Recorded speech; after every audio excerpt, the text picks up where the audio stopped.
تحریک ایمان میں نے بتا دیا کہ یہ کوئی جماعت نہیں ہے، تنظیم نہیں ہے، یہ لوگوں کو، جماعتوں کو اچھے لوگ فراہم کرتے ہیں.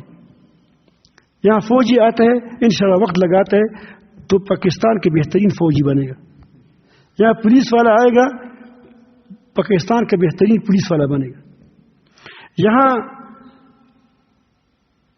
کوئی جماعت کا کسی جماعت سے بھی تعلق ہوتا ہے، وہ آئے گا تو وہ ہمیں یہاں کسی پر چاپ نہیں لگایا ہے.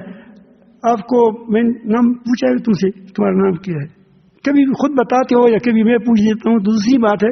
لیکن یہاں تو لوگ آتے ہیں، وقت لگاتے ہیں، اپنی اپنی جماعتوں میں، اپنی جمعیتوں میں چلے جاتے ہیں.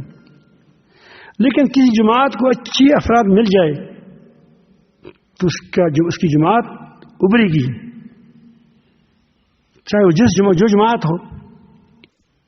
یہ بڑی بات ہے، اچھے لوگ ہر جماعت کو دی جائے. تو میں نے کہا کہ یہ تحریک ہے. تحریک جانتے ہو، تحریک یہ ہے کہ لوگوں کے اندر اس چیزوں کو پیدا کیا جائے، ایمان پیدا کیا جائے، تقوی پیدا کیا جائے، تاکہ لوگ اللہ کے رنگ میں رنگ جائے. پھر جہاں بھی جائے گا وہ لوگوں کے لیے رحمت بن کر جائے گی. اللہ تعالیٰ ہم سب کو، ہم کو، مجھے بھی اور آپ کو سب کو حقیقی ایمانوں میں مسلمان